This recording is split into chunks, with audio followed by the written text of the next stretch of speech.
also wrote the film, you both, screenwriters of the film.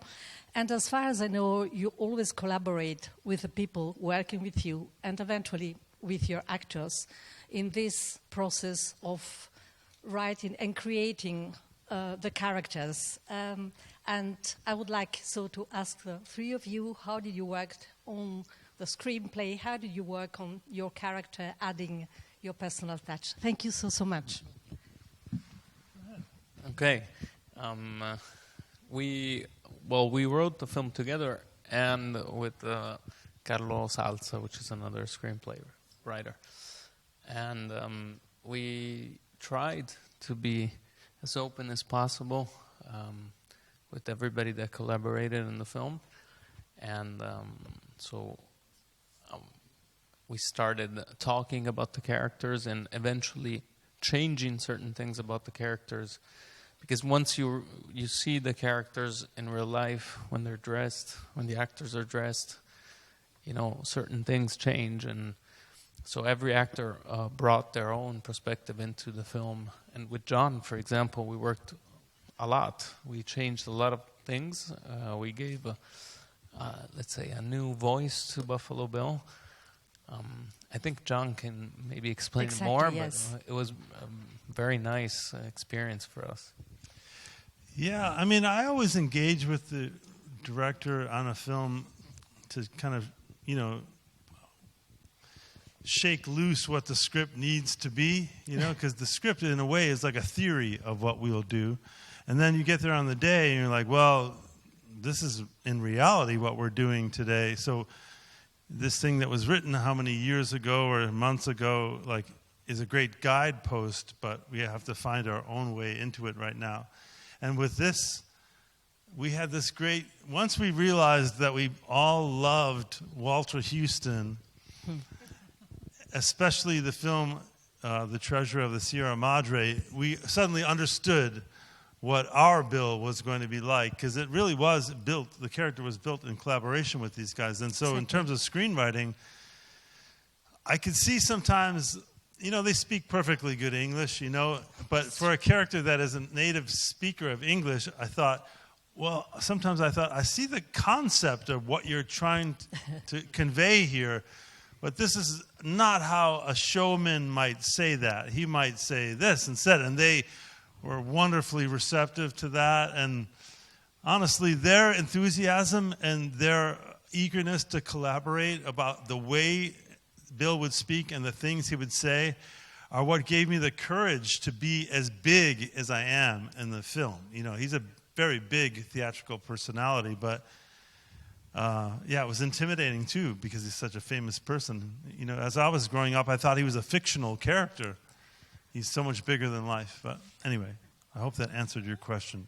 Yes, you did. It's actually a very, very lively character, full of ambiguity as well. Mm-hmm. And you're a second character as well, because you're the narrator of the film as well, which is a voice where you have a completely, let's say, different role as well. Would you like maybe to speak also about your role as a narrator in the film?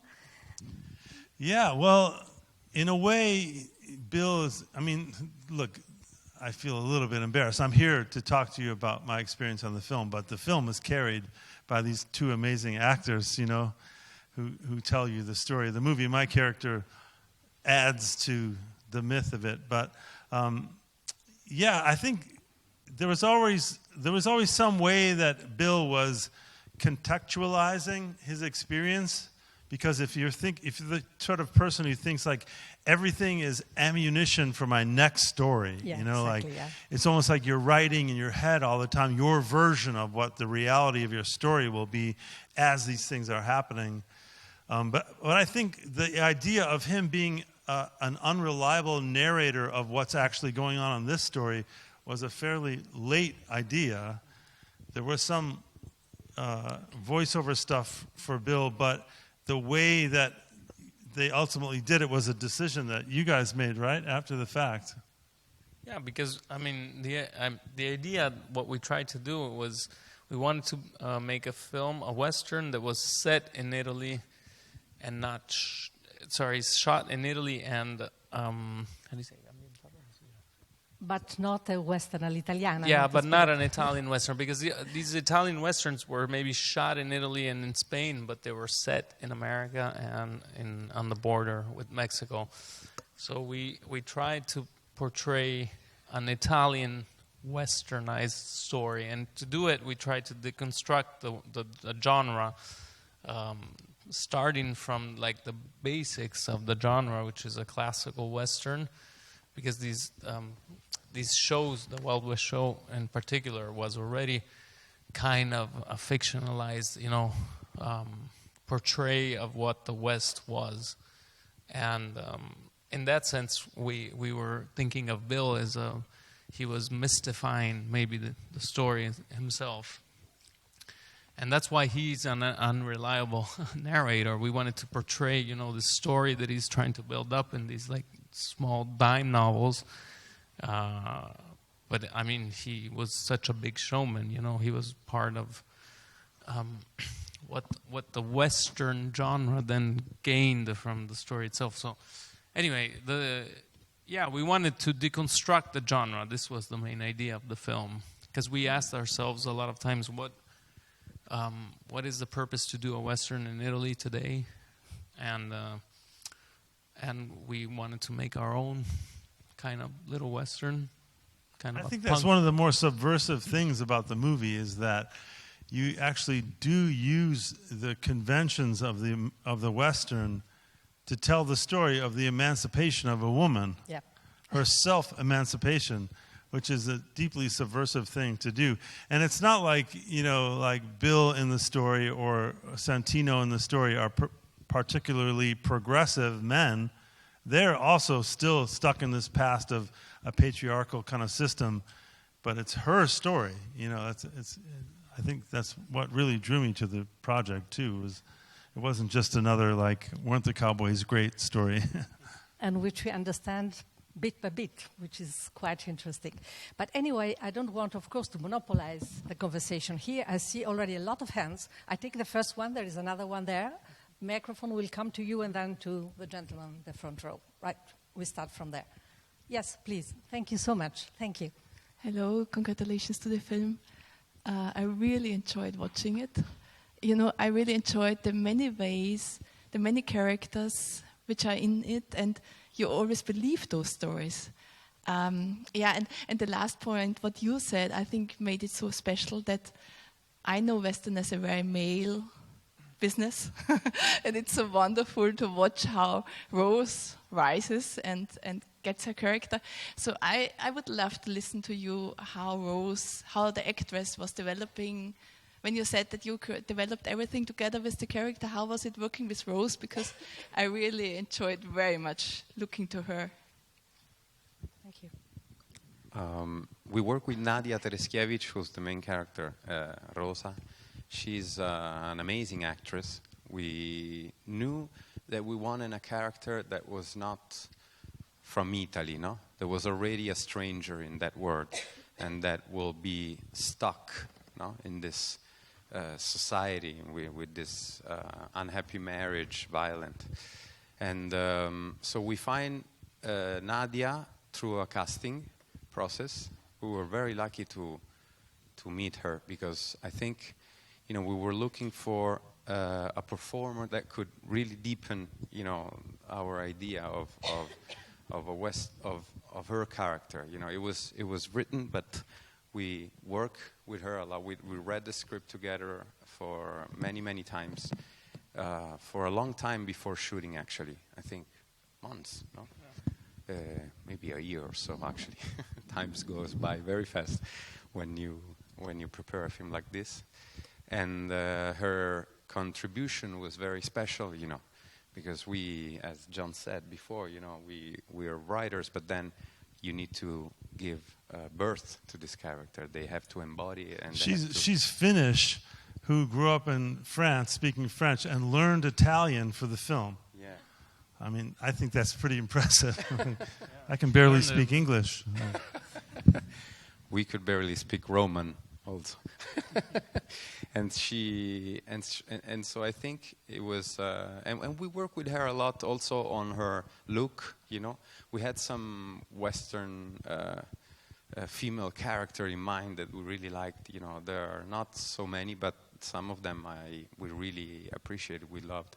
For her role particularly, we liked a lot McCabe and Mrs. Miller. I don't know if you've seen the film, by Robert Altman.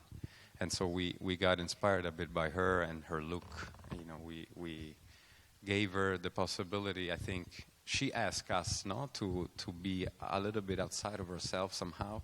And, you know, she wears a wig, a lot of makeup, and she's a bit different in real life. You know, she's blonde and very white skin. No freckles. She no has freckles, no freckles yeah. in real life. No freckles.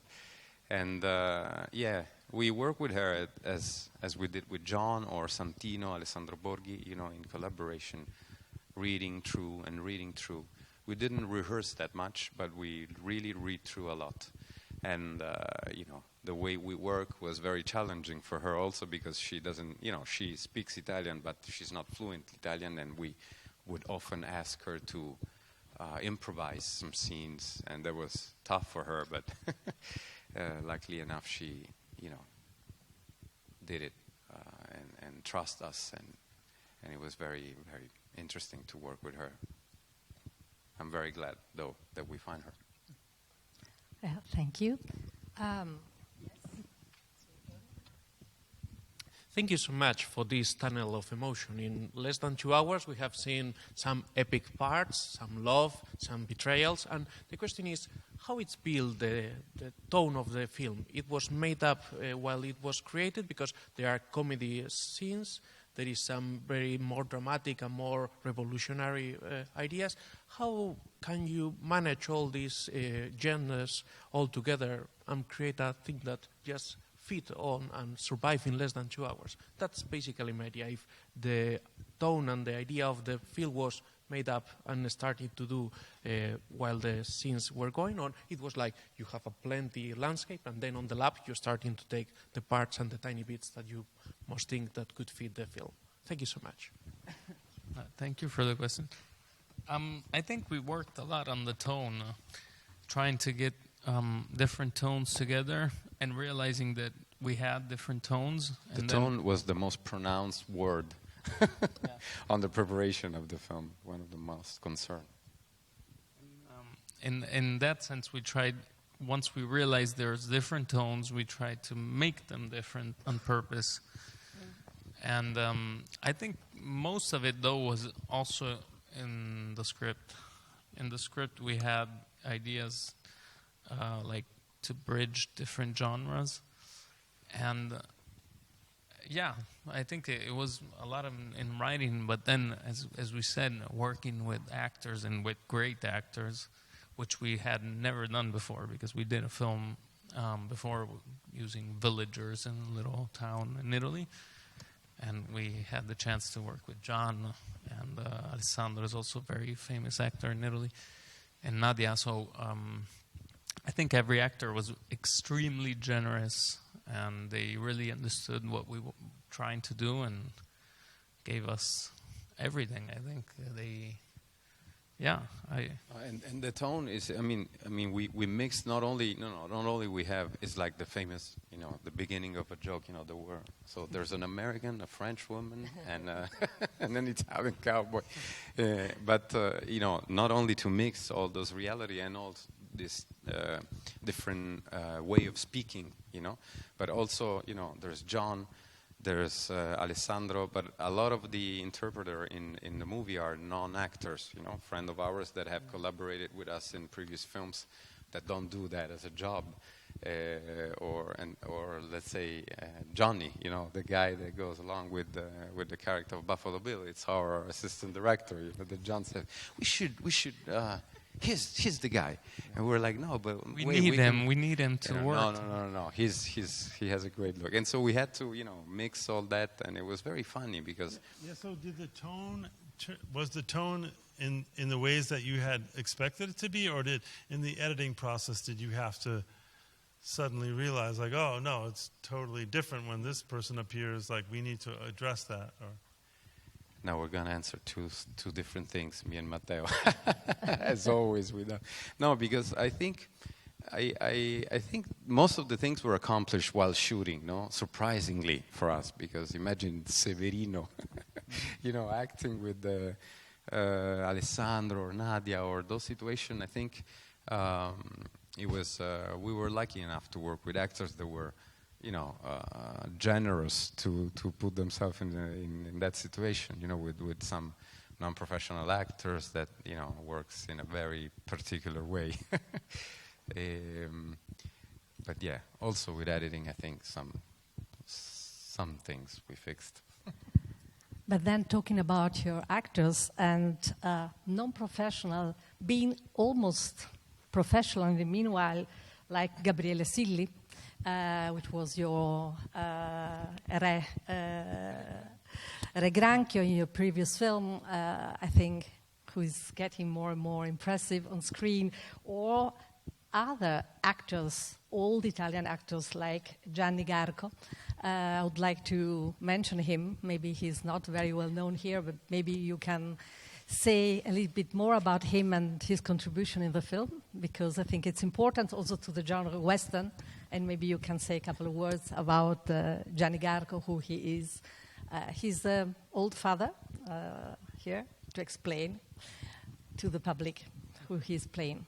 Are you? So we wanted, I just explained why they're there, somehow, because I think Gabriele Silli was the main character of our previous film, Re Granchio, and so he really wanted to be in the film to kill the new main character in this film. I say, please, let me kill Alessandro Borghi. And so it's funny because when I saw Gabriele at the hotel in the restaurant, I thought he wanted to kill me. For real. He has this way of looking at you that's like... And then they said, no, he just has bad eyesight. He just needs glasses. He doesn't even realize it's you. Like, so maybe Clint Eastwood also doesn't see much, that's why he has that look. And Gianni Garco was a very famous Western during the 60s and 70s, the spaghetti Westerns. He interpreted a very popular character called Sartana. I think he shot like 4 Sartana's films. They were very, very popular. A lot of people had gone seen to the film. I think the first Sartana came out on the 15th of August in Italy. Like they throw the film in the theater, like thinking that no one would go, and it was a huge hit. Everyone went to see that film, and so we thought it was a good homage to that spaghetti Western genre that we love, to have him play the bad guy. We have a lot of story about Gianni Garco and he's John. a very heisty man. With a lot of panache, and he's 90 in the meanwhile. No? Yes. He's 90, yes. Anyway, thank you so much. And yes, a lot of questions. Yes, please. We liked the movie a lot. It was very great, so congratulations. And you especially made my boyfriend happy because he's from Finland. And we just heard the actress was from Finland as well. So I'm a huge fan of Italy. May I ask, where did you shoot the movie, and why did you cast Mr. Reilly? Good question. Why did you pick him? Was there any other actor in your mind first? I mean, no one looks... if you take a picture of Buffalo Bill, literally, just Google it right now, and you'll see why. I mean, it's incredible how... My father said that watching the film. He's like, he does look like him. I was like, yeah, I told you. But I never considered that in my life ever, that I looked like Buffalo Bill. As an actor, you compare yourself to people. Who do I look like? Yeah, could I be like that? I never, until I had that mustache and that little beard, I was like, my God, it's Buffalo Bill. The first time we saw him with the mustache and the thing, it was incredible. So we first met with John after he had read the script, and they had told us that he wanted to meet us through a Zoom, a video call.